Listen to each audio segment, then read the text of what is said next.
అయ్యో పాపం మాజీ సర్పంచులకు ఎంత కష్టం వచ్చి పోడాయను.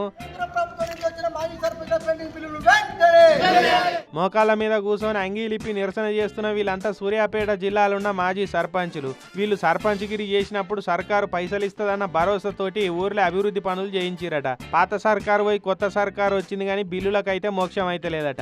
ఇక మేము మిత్తులకు తెచ్చి పనులు చేపిస్తే ఇప్పుడు చిప్ప పట్టుకొని అడుక్కునే పరిస్థితికి దిగజారినాం. అప్పులు ఇచ్చిన వాళ్ళు ఏడగలిసిన నమస్తే కొట్టేటోళ్ళు ఇప్పుడు చీదర కొడుతున్నారు. ఇప్పటికన్నా జర మా గోస చూసి పడవ పెట్టిన మా బిల్లులను జల్దిగా మంజూరు చేసి మమ్మల్ని ఆదుకోరని ఈ తీరులో సూర్యాపేట జిల్లా కలెక్టర్ ఆఫీస్ కాడ మోకాళ్ళ నిరసనకు దిగిర్రు మాజీ సర్పంచులు.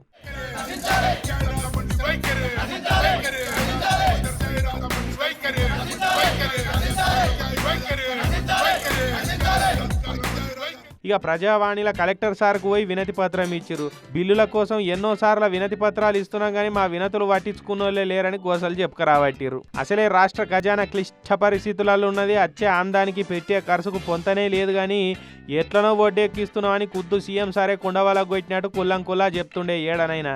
ఇటువంటి విపత్కర పరిస్థితులలో పాత సర్పంచులకు బిల్లులు మంజూరు చేసుడంటే డౌటే ఉన్నదని చాలా మంది అనుమానపడుతున్నారట.